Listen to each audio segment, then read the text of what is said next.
انما یامرکم بالسوء والفحشاء، یقیناً شیطان تمہیں حکم دیتا ہے بدی کا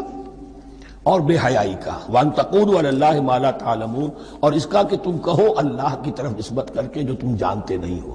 کہ اللہ نے حرام کیا۔ بھائی تمہیں کہاں معلوم؟ کوئی دلیل لاؤ، کسی کتاب میں دکھاؤ کہ اللہ نے یہ چیز حرام کر دی۔ وَإِذَا قِيلَ لَهُمُ اتَّبِعُوا مَا أَنزَلَ اللَّهُ قَالُوا بَلْ نَتَّبِعُ مَا أَلْفَيْنَا عَلَيْهِ آبَاءَنَا، اور جب ان سے کہا جاتا ہے اتباع کرو اس کی جو اللہ نے نازل کیا ہے، قالوا وہ کہتے ہیں بل نتبع ما الفینا علیہ آباءنا، ہم تو پیروی کریں گے اس کی جس پر ہم نے پایا اپنے آباء و اجداد کو۔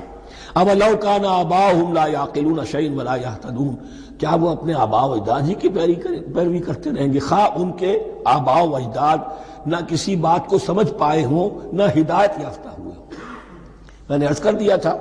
کہ سورہ بقرہ میں جہاں دعوت تیسرے رکوع کی پہلی آیت شروع ہوئی، یا ایھا الناس اعبدوا ربکم الذی خلقکم والذین من قبلکم لعلکم تعقلون، وہ بھی تو مخلوق تھے جیسے تم مخلوق ہو،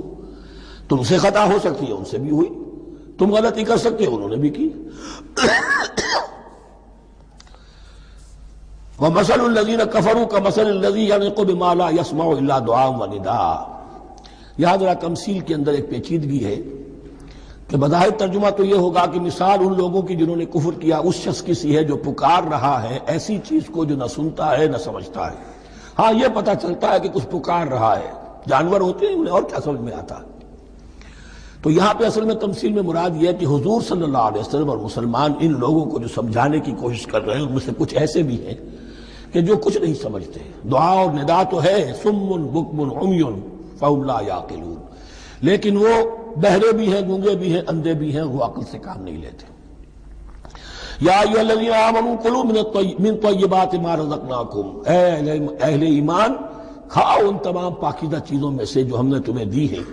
واشکروا للہ، اللہ کا شکر ادا کرو، ان کنتم ایاہ تعبدون، اگر تم واقعتاً اسی کی عبادت کرنے والے ہو۔